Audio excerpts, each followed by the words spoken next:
welcome to Financial Literacy for Creatives.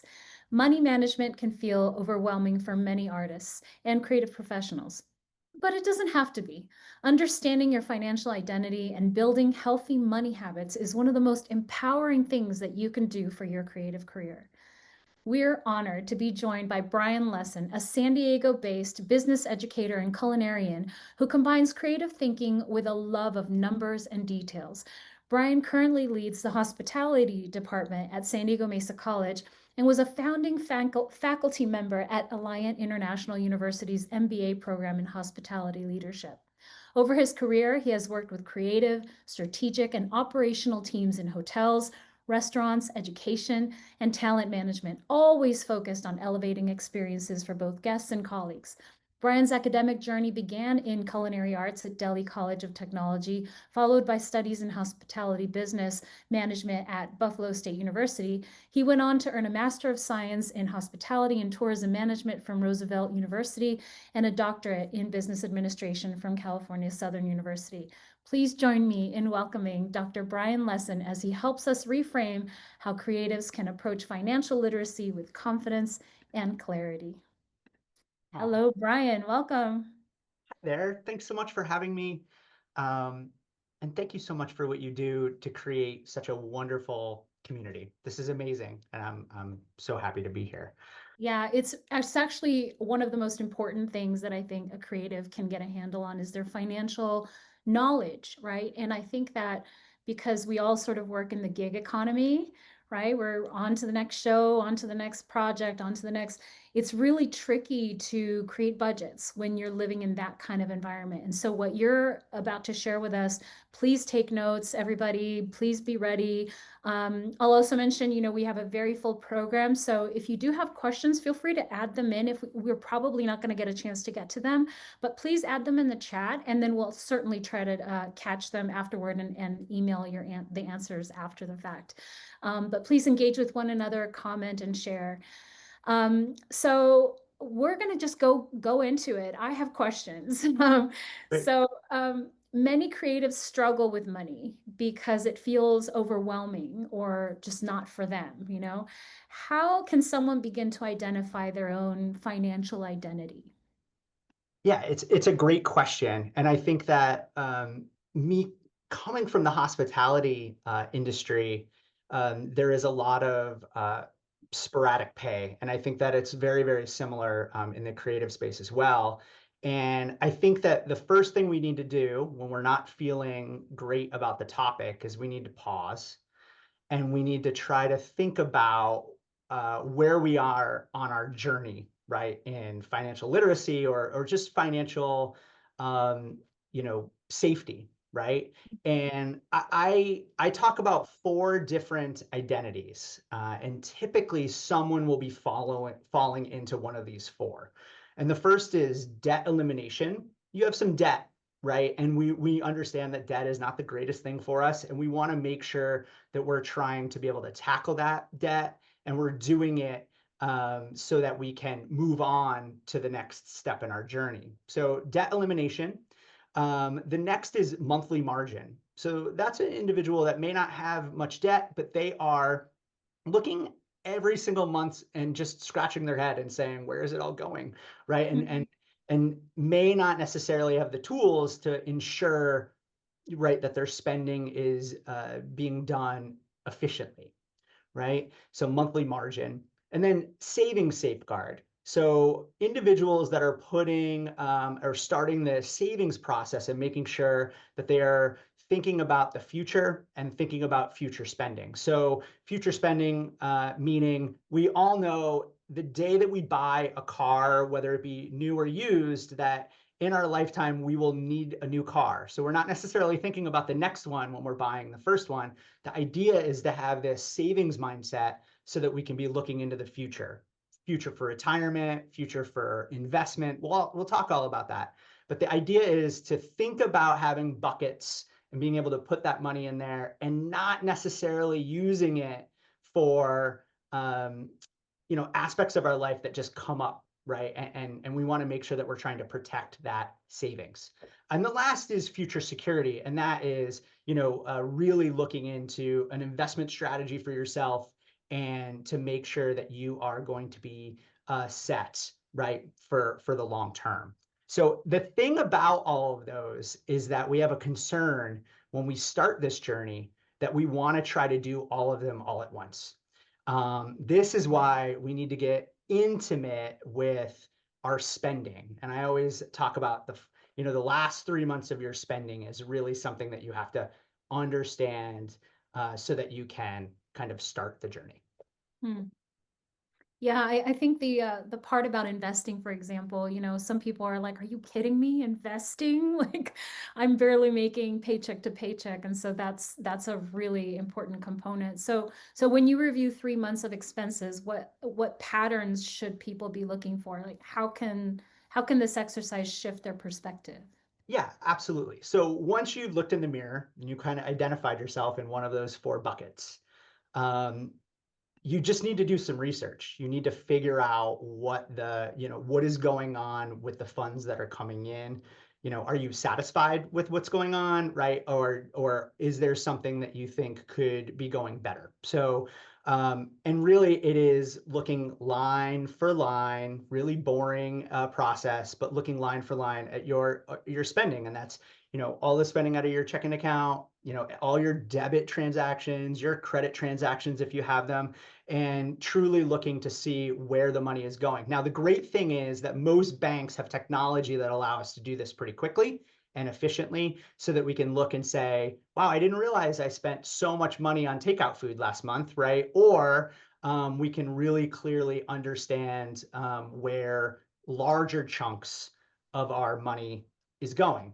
But the one thing that I will say is that we need to do this transaction in a positive environment. So we need to pause. We need to sit at the kitchen table if that's a good place for you. We need to give ourselves enough time, try to take all the other commitments off of the table. We need to have some wellness in mind. Hmm. So if you go for a walk, clear your head. If you're a morning person, get a good night's sleep, wake up. You have to be in a good place because if you're sitting down with anxiety, then the process is going to translate that way. And I think that that's something that we do because we're in a we're in a survival mode mentality when we're thinking about this.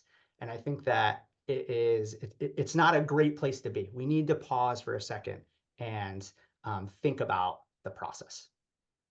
I love that you said that too, because you can't really, for people who are not knowledgeable about how to manage their money, or even worse, they've been very irresponsible about how they're Sure. managing their money and they're deciding this is day one and this is going to be Yeah. my first step in shifting how I manage this. There's a lot of guilt associated to it, or like a lot of shame associated with it. Yes. And so you can't start from a place of shame. You have to give yourself grace, right? Yes. And really make the effort to do it with love, with a purpose. Yeah. Yeah, and I think that you need to be surrounding yourself with people that care about your journey, right? And that's something Mm. that's really important as well. So no, I think that you're absolutely right. And we all make mistakes based on this topic. I don't know anyone that hasn't, right? We've all made that mistake, and we've all had to stop and pause and reevaluate things. And this is just a process that happens, and it may happen multiple times throughout your journey, and that's okay too. Yeah, right. So we talked a little bit about identity and Yeah, sort of understanding the last a typical 3 month cycle yeah, of revenue and expenses. So can we talk about how we can build new habits? You have there's a model that you've mentioned in the past, the 50/30/20 spending framework. Can you explain yeah. that to us in simple terms? Sure. Let me just share my screen.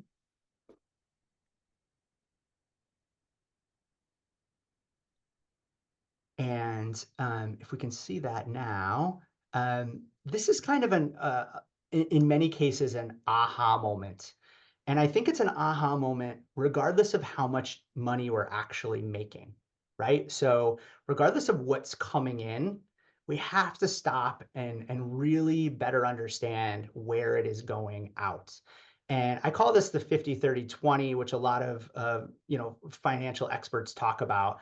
And I make this adjusted only because we live in San Diego and it is such an expensive city to live in. So if you look at this, you're like, wait a second, Brian, the math is it's not mathing, right? So, but the idea behind it is for you to understand where you fall within this.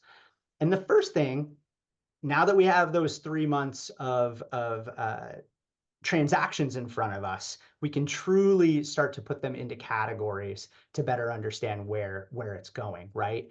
And this is a kind of a bummer of a conversation because we live in such an expensive place, and but the math really doesn't lie, and it causes us to make different decisions. So the middle column is the one that we want to look at first, right? Even though we're probably most excited about the first one, the savings column, and that's why it's there.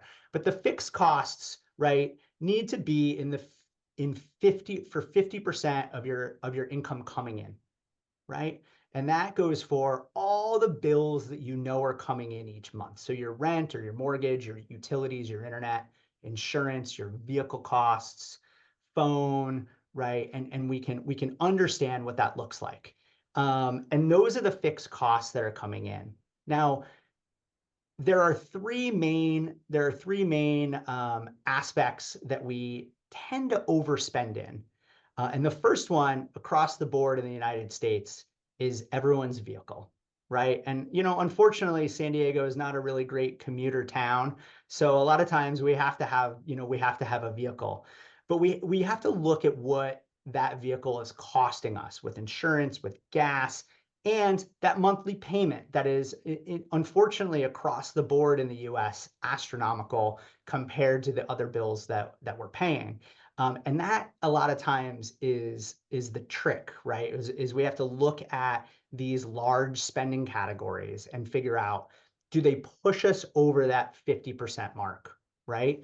Um, Rent is expensive in San Diego, right? And we know that we are, right? We were deemed the most expensive place to live in the United States, and it shows in our spending habits, right? And then the last one is groceries, and it's something that we spend often. If we're not putting some sort of consistency to it, we may be overspending in that category. So those are the three main. We want to be insured, right? We understand that we need utilities and we need internet. So the main thing is looking at those three. Now, these are just general, right? Obviously, if you have daycare costs, that would be a fixed cost. If you have, costs for loved ones, parents, etc., all of that stuff needs to be talked about again at the kitchen table with the people around you to figure out what those bills are. But these are the main culprits, right? And unfortunately, if we're at 65%, then just based on the math alone, we have to be pulling from something. And what we typically are pulling from are those variable costs, our hobbies, our wellness activities, our kids' activities, food out, entertainment, things that are fun for us, things that we enjoy to do. And that's where the crutch comes. And if we fill up, right, and we're spending more than 60, 70, 75%, then of course we can't save. And so it's just simple math, and it's sitting down. And a lot of times it's like these aha moments where we're Mhm. saying, wow, the rent just right where we're living is really burdensome to our financial wellness, right? And that is the thing that we have to think about. And remember, this is seasonal. This is a short-term fix. So getting a roommate for 6 months, looking at trying to bring a family member into the house for a couple months, right? Like these things that we can try to help with is really important, right? Maybe that vehicle isn't necessarily what you need, right? Right. What do you need to get from A to B? And then, some sort of strategy on spending groceries. And then, of course, all these variable costs. But it'd be silly for me to tell you to stop doing the things that you love. The idea is budgeting for the things that you love so that you can feel really comfortable doing them instead of feeling stressed about going out to breakfast with a friend, right? If that's budgeted, great, and then you're not feeling guilty about it because you have the money going into these savings buckets. Okay. Yeah. This, I love that yeah, you're mentioning like seasons of things, right? So you yeah, can hunker down for 6 months and really, cinch the belt and focus. And it also made me think about wellness, like the importance of um, getting exercise and taking care of your health. And yes, it can take the place of an activity that would normally cost you money. So you can, especially if you're living in San Diego or in the right, Southern California region, the outdoors is like an easy walk, all of this, but because in the long term, you're not having the medical expenses, the issues, the physical issues. It's good absolutely. for your mental health, all the things. But just for a season, if you just walked for 6 months, in a beautiful park or something, not only would it benefit you financially, but it would also benefit your Right. overall wellness. Yeah, So, absolutely. And instead of having a cocktail with a friend at a bar, which we love to do, maybe we go for a walk with that friend, right? Like it's just yeah, the mindset of changing the way that we're spending to make sure that we're fitting into all of these categories, right? The right. savings goals are really important as well, right? So, we'll talk a little bit later about the unfortunate aspect of having, money for emergencies. So, the first goal is to create a habit, as I mentioned before, and we'll talk about a little bit later, but a habit and to just try to secure some cash. I give my the people that do some sessions with me, I give them an envelope.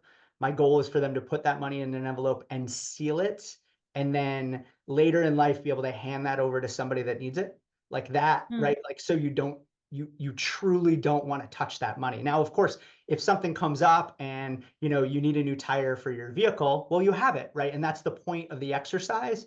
But it's that habit building of putting it aside and then not going after it on a regular basis, right?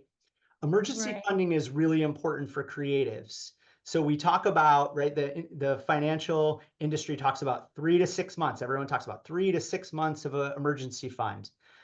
Unfortunately, with sporadic income, the 6 month space is more practical for someone in the creative or the hospitality industry so that they can again fall back on a larger cushion. And you may be saying that's crazy to me, but again, we're building habits to create this space, and then being able to look into the future and say, I would really love to go on vacation next year, and I want to be able to do it with no debt. I don't want to put it on a credit card. I want to be able to go and really truly enjoy.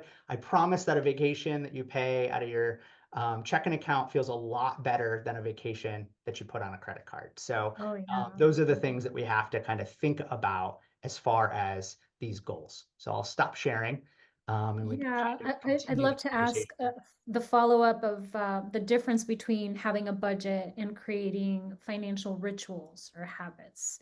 So what is a Yeah. budget versus? Yeah, so we'll see in just a second about something that I call, or a lot of people call, a zero-based budget, and it's just a practical way of budgeting your expenses.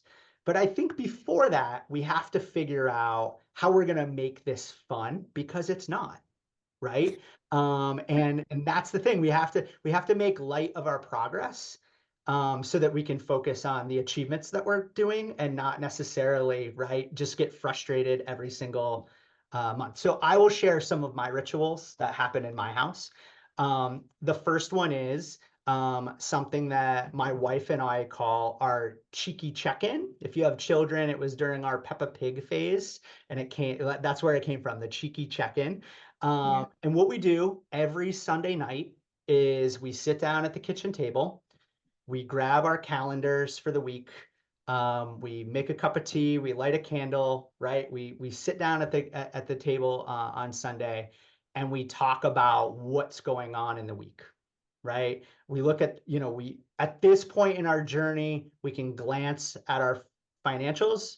We can feel like we're doing, solid for the month so that we can do all the other things that we want to do. That there's nothing financially important that's coming up for us. And we just kind of look at, what soccer practice looks like, and what events that we're going to, and all of those things. So we kind of just chat about that, and we do it every Sunday, and it's been a really pleasant evening for us. We Mm. typically end it reading, and it's just something that's nice, and it's not a burden, right? And we've just kind of lumped it in with other things that we love, and that's Yeah. important. So that's the one thing that we do. Maybe it's my culinary background, but um, I'm a little OCD when it comes to grocery shopping. That's like something that I do. And I am really, I'm really like sustainability minded, and I want my refrigerator to be completely empty every week. So that's something that I really, really try to do. So I shop every Saturday morning. I do it as a ritual. I do not take my kids. I go on my own. It's like a little time away from my family. I know that some people on the call do not have this, and I understand that it's a luxury for me. But the idea is I write out a menu for the week, and then I create a ingredient list, and then I literally go a step further. I write that list out in the order of the store, right? So from one end to the other, like everything is in order. And I do that, and there's two reasons why I've decided to do it. The first one is I hit my budget every month, right, for that little bucket, which is really important to me. And the second thing is I can always ask every Saturday morning, I can ask my kids, do you want anything from the store? And I didn't have that when I was little. So that's something that, like, because of this, I'm able to do X. And I think it's important. Mm. And the last thing that we do, my wife has deemed the cash fairy. Every month we take out cash out of our checking account, and I get cash and my wife gets cash. My kids get allowance money. We pull cash out for the babysitter to make sure in case we need one for the month, and that is just something that we are able to give each other, right? And it's kind of like if you want to take your friend out to dinner that week, it's on me. That's fine. If we want to spend it on our kids, if we want to spend it on each other, it's just a fun way of doing something extra. It could easily be in our account, right? There's no difference except we present it to each other, and I think that that's important. So those are the three things that I do that are kind of ritualistic as a family. I'm a big journaler, and I write often about the 8 dimensions of wellness, and you can look that up. But it talks about physical wellness and mental wellness, occupational wellness based on what we're talking about today, and financial wellness, and obviously others.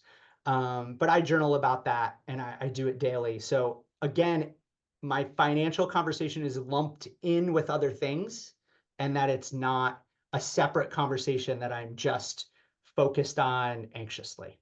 So, I love all of that. That is so yeah, cool because you've created these little rituals that are almost like little bits of magic in your week, that your yeah, children are growing up with. The idea that money is not something that is taboo, that you don't right, talk about, it's something that is a joy, that brings joy, yeah, and when handled correctly, when managed correctly, you have these right. little bits that you can use or not use. I love that for you And all. to go, That's and to so go cool. back on that, I think that we get hung up on like a certain amount. It doesn't matter, right? So, if you were able to pull $10 out of your account to just splurge on a coffee when you usually don't do that, that's gotta be a win.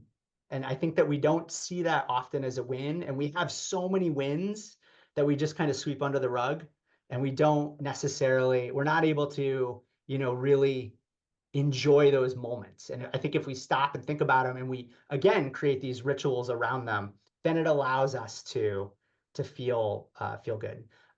Do you have any rituals that you'd like to share? Uh, I have an interesting experience, I think, with money because I was raised by a single mom. So we didn't grow up with a lot of money, and whatever was in the fridge is what you ate. And we absolutely always ate whatever was in the fridge. Like every week, the fridge was empty. And so I've always been very mindful of like food waste or even like running water. Like anybody who just like brushes their teeth and the water is running and running, running, I'm like, ah, like it stresses me out, to see that. So I've always been very and I enjoy it. There's like a joy in Mhm. like, ooh, I made a whole meal out of this leftover this with this and this and that, and it turned into like a delicious meal. Like, so doing that for my kids is actually kind of fun, is like figuring out with what we have, what we're able to eat that night.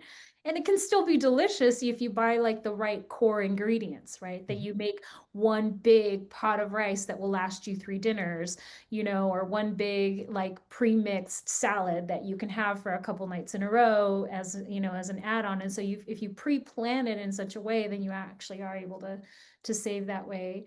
Um, and yeah, I mean, when it comes to rituals, I love that we recently implemented, well, you call, what do you call it when you give the kids, in Spanish it's domingo, like your Sunday, uh the money that you give to each week L- that they can spend on their Yeah, like an allowance or a, yeah. allowance. Sorry, I was No, no, it's translating okay. in my head. No, no, it's Yeah. fine. It was so yeah, the allowance, like the Yeah. weekly allowance. So we started doing this thing where we created a whole chart of Mhm. chores, right? And 25 cents every time you wipe down your counters after you brush your teeth, and 50 cents if you fill the water bowl for the dog, and it started adding up. And interestingly, it started adding up to like a lot of money. And we were like, oh no, what did we do? Now they're getting like 20 bucks a week. And that was like way too much than we wanted to spend. But then eventually they got so tired of like handwriting every little thing that they did, that they're over it, and they don't even ask us for money anymore, but they still do the chores. Great.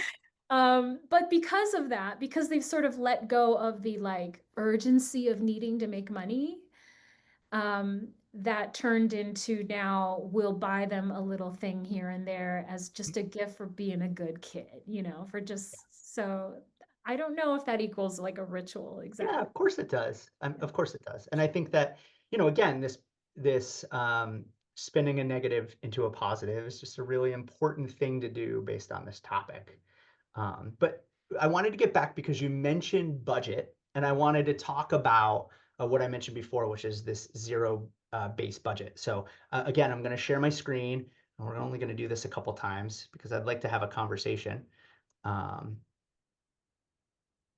So the zero-based budget is a fairly new thing to me, to be honest, and I think it's a really wonderful way to feel comfortable spending your money. Because I think that that's, again, when you get into this process, right? What we don't want you to do is stop buying groceries. What we don't want you to do, right, is to stop, enjoying San Diego. This is why we live here, right? We don't want individuals to do that. Now, we may ask you, you may have to ask yourself to do that for a season, like I said, right? But the idea is to be able to focus on spending, right? So the idea behind zero-based budget is and there are plenty of apps, and we'll send you a link to a budget, just a spreadsheet, but you put all your total pay coming in, right? And again, if this is sporadic, we want to focus on the core of your pay.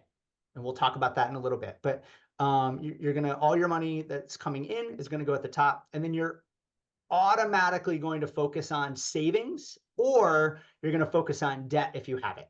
So that's the first thing that you're going to do. Now, it doesn't mean you put all your money into it. Obviously, you have bills, right, associated. But after that 3 weeks, and after looking at the 50, right, 30-20 plan, after you do that, you should have a really good understanding of where this is falling, right?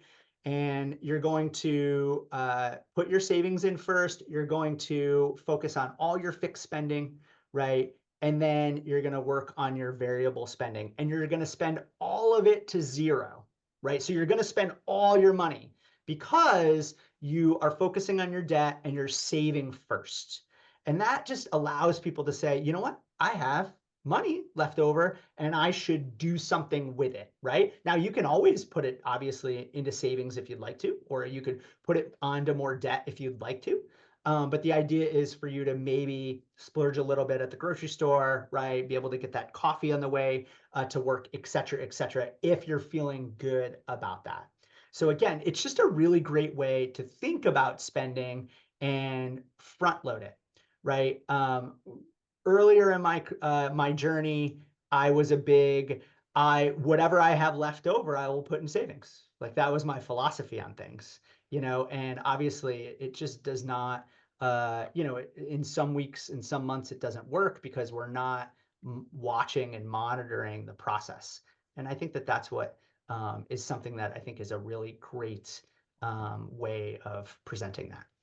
Yeah, it's about being intentional, right? And Yeah, not letting life happen to you, but you directing what happens in your yeah, life. Um, absolutely. And we may have, and I think for a lot of creative professionals too, there's this, what you're doing professionally is also something that you absolutely love to do, right? So like trying to merge those two things and just being thoughtful about it, I think it's important. Yeah. right, right. Let's lean into you mentioned these wonderful habits. So is Mhm. there like one small change that you creatives could start practicing this week to make money management easier? Yeah, I mean, I think it is truly, sitting down at that kitchen table and starting the journey, right? And you may feel like you're doing really well based on this topic. Um, Typically, people that jump into this conversation, may not necessarily be there, but if you feel like you're doing okay, it's still great to um, to take stock of what is going on, right, in your budget. And I really recommend, if you haven't already read this resource, to read Atomic Habits by James Clear. So, Atomic Habits, I think, is a wonderful resource because if you are uncomfortable with the financial conversation, it's not a book about finance. It's not a book about money. It's a book about habits. Mm, So, I think it's a really approachable way to do it. I am a big audio listener of books, especially in the self-help space. So I really recommend, grabbing this book, listening to it, at work or on the drive or wherever. But I think that they give really clear, aspects in the financial section of this book. So they do talk about habits that can help financially. So automatic transfers, they talk about resisting impulse spending. In our house, we have to wait 24 hours before we make an Amazon order. That's something that my wife and I have come up with, right? So we come up with the idea, we talk about it, and then we're like, all right, tomorrow I will order this. So I like, sometimes we do, sometimes we don't, but it at least gives a little bit of space. They talk about James Clear talks about resisting impulse spending, right? He talks about taking stock in, maybe at the beginning of your journey, truly looking at your expenses every day. So that's not necessarily a fun thing, but looking at them every day. However, adding it to something that you love to do.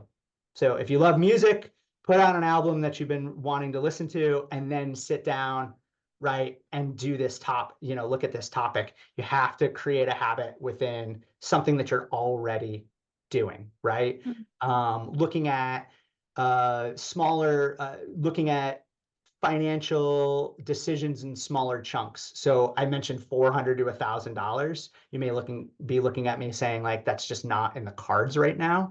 Um, you know, and that it just may be, hey, we're gonna save $100, right? And then we're gonna celebrate that savings, right? And then we're gonna move that in. You may be looking at it saying 20% of savings. That's just crazy, right? Well, we're gonna start with 5, and we're gonna go into 10, and then we're gonna create the habit to be able to do it. So, but most importantly, creating positive associations, right? So, if you have a good friend that you wants to be on this journey, after you do it, call the friend. That's what a wonderful thing. I love talking to my friends, and I may not even talk to them about that. It's just giving me the, putting it into my week to, I do this thing that frustrates me, and then I will take a walk and I call my friend. What a great opportunity Positive uh, reinforcement, to do right? that, right? And then, Training you're ourselves. like, hey, I can call my friend as soon as I look at my budget today. Not a fun thing, but there's a positive at the end of the day, right? Um, Although it probably starts to become positive, not only because of the positive association, but also because once you stay on top of your finances, your finances start to grow and you start to, right. so it actually does start to become a positive Yeah. experience. Ooh, I reached 1,000 today. Yes, like a win. Correct. Right? Right. Yeah. And if you reach that 1,000, then you can see that you can reach the 20%. And you can see that you can open that brokerage account later, right? To Right. get ready for maybe retiring early. Like whatever the path is, right? It's just progressive, right? Yeah. If you do read Atomic Habits and you enjoy reading, then The Psychology of Money by Morgan Housel, I think, is one of the best books that talks about why we do what we do with money.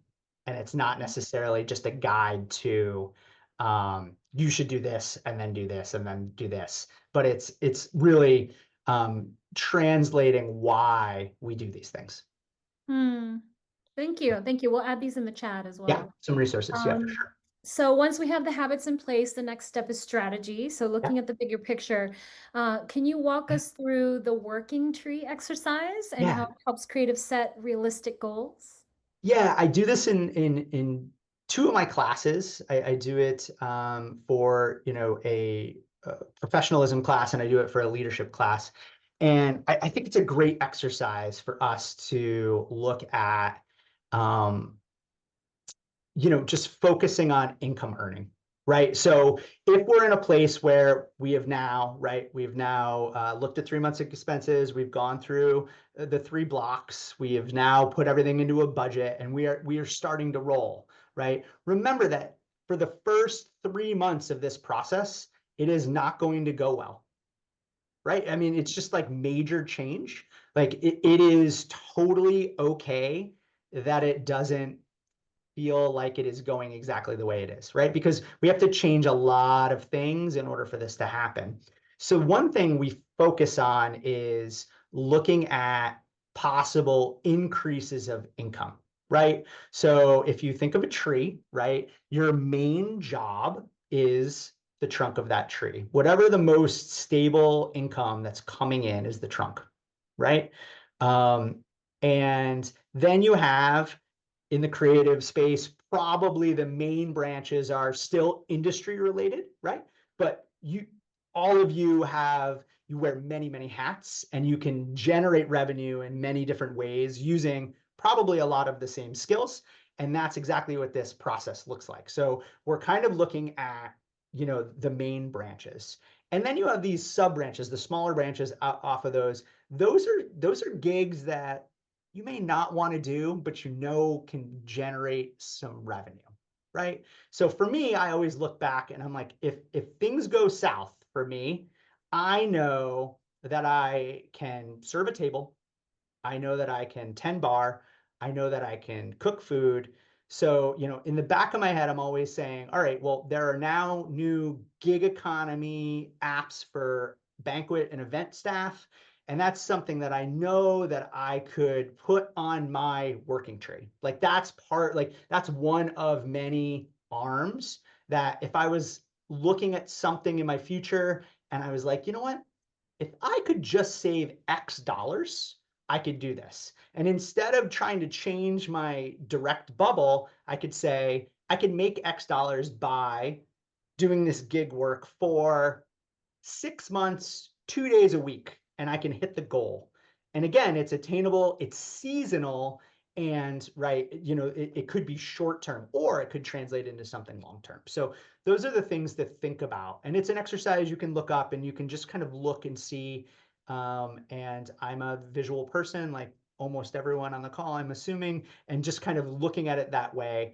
The last thing is you can prune a tree, so you can snip some of those off if they don't work.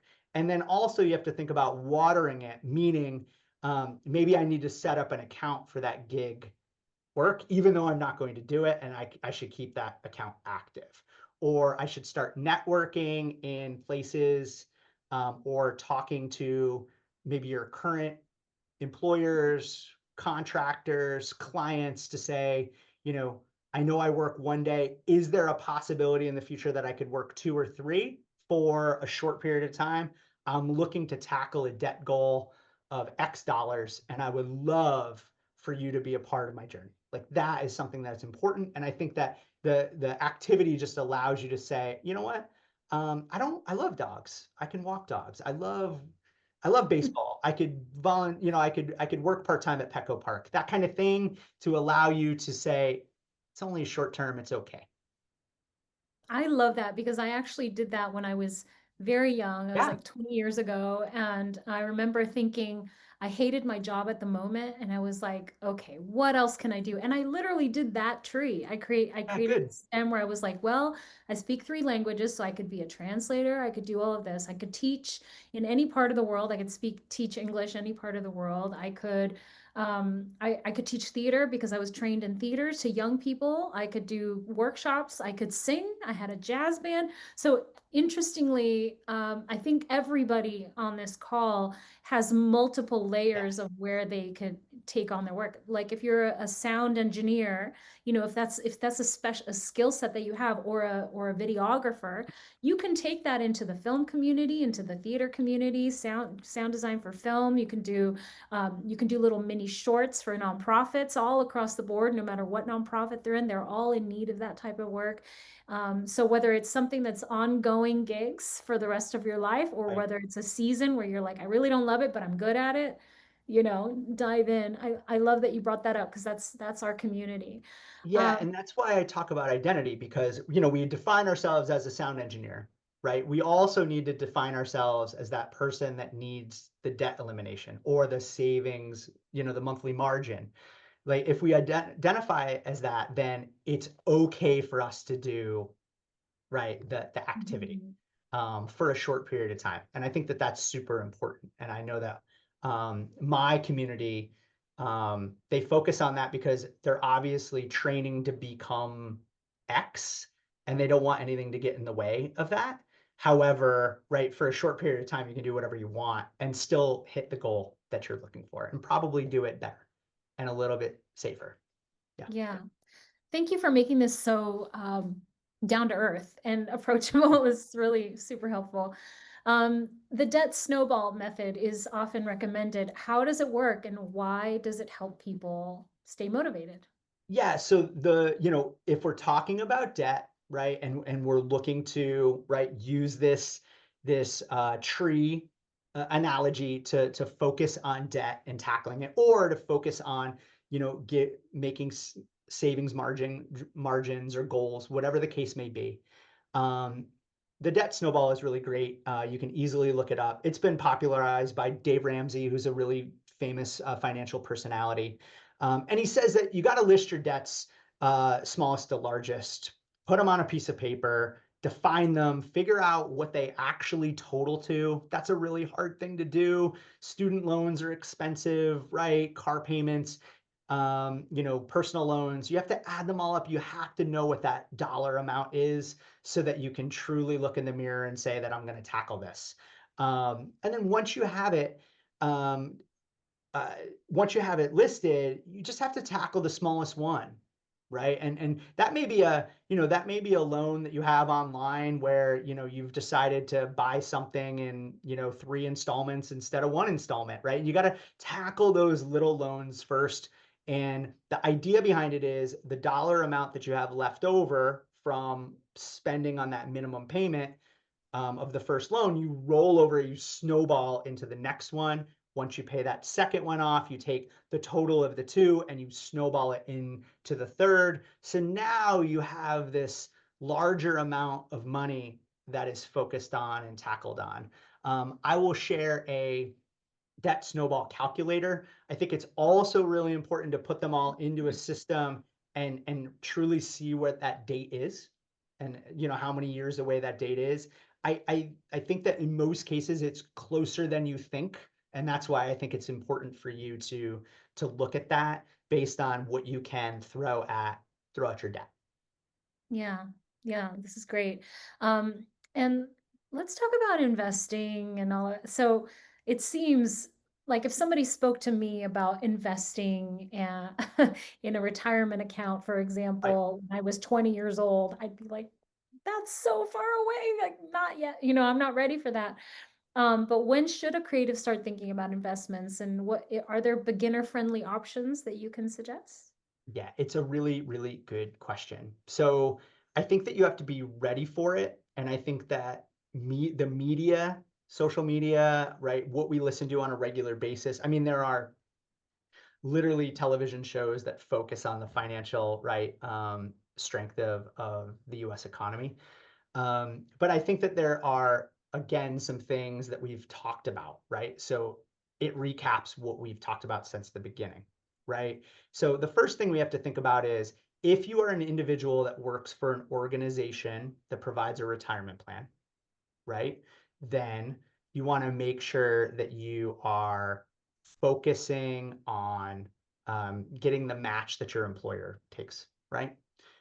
That's really important, right? To focus on that and realize that that money is essentially free, right? Before that, though, we have to think about our savings, right?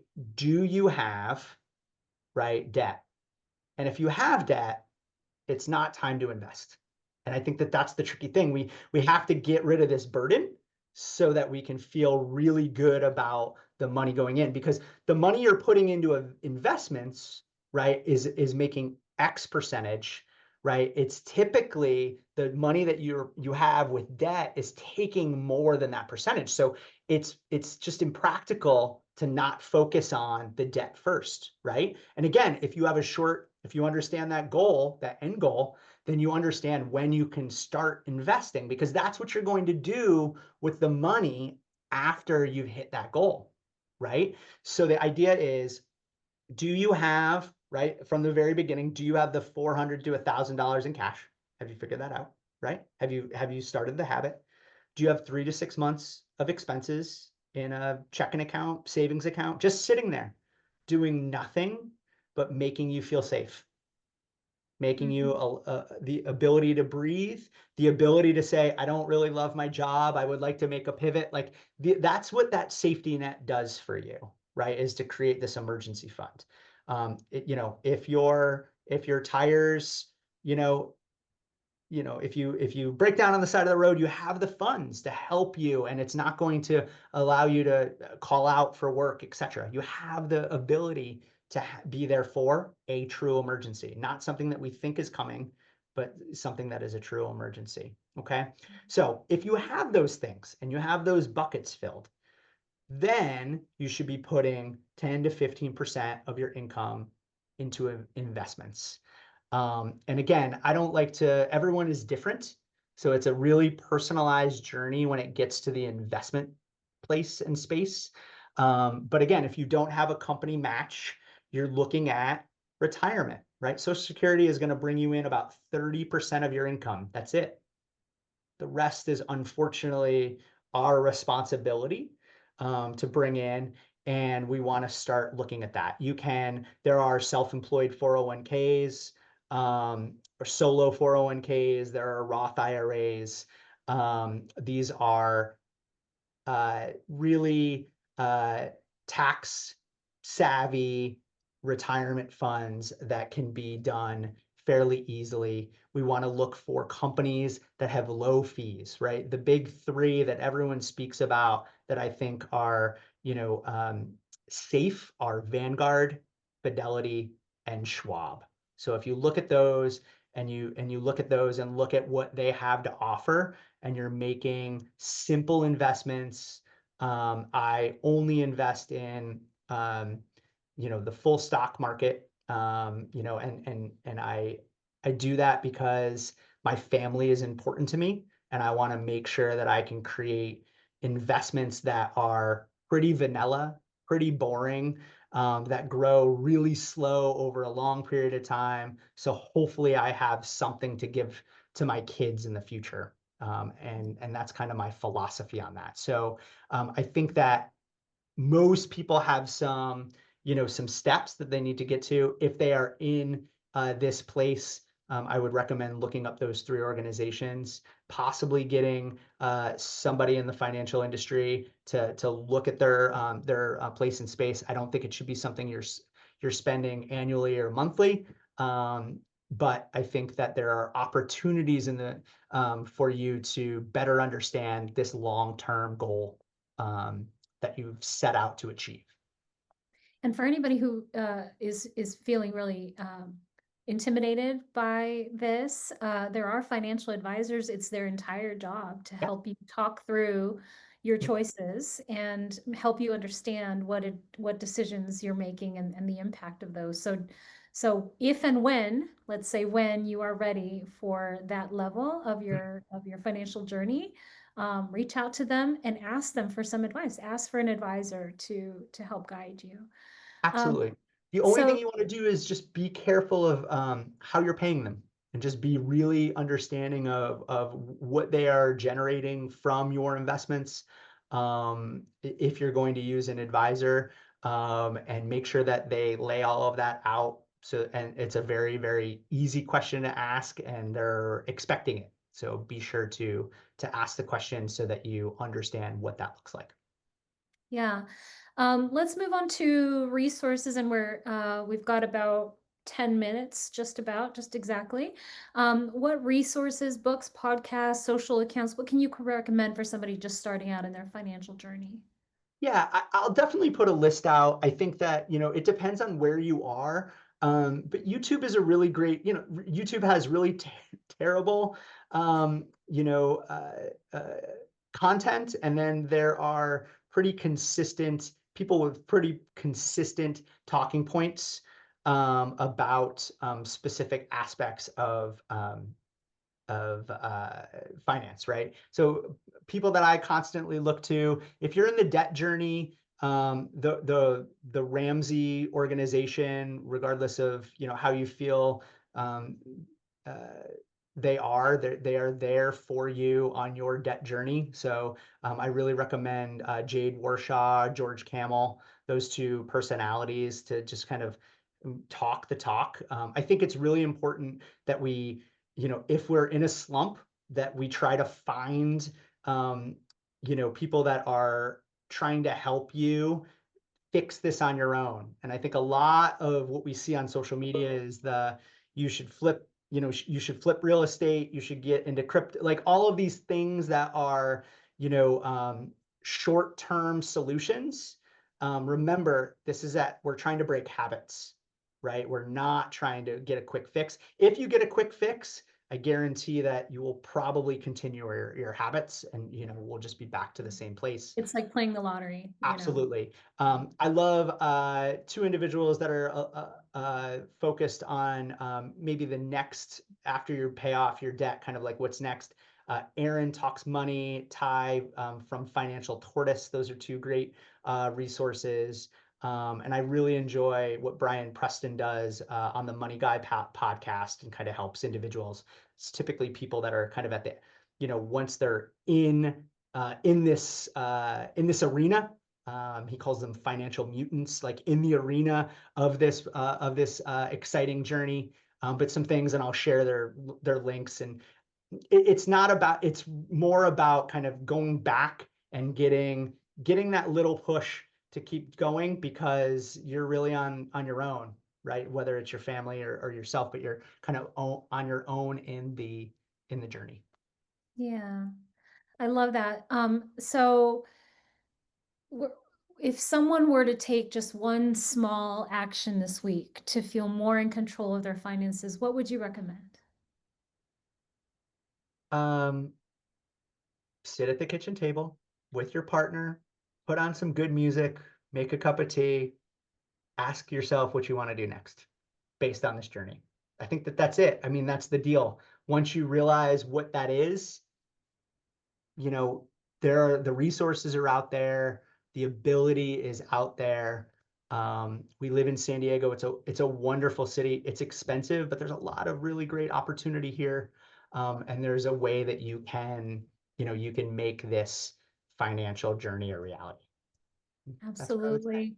Yeah, and the I love that you are demystifying the process, removing any shame from the conversation, Yeah. which is so important, especially if you're married or you have a lifelong partner, to not be afraid to have an open conversation about mutual goals, how we're going to get there, the tough, hard work that it's going to take in Yeah. order to get there.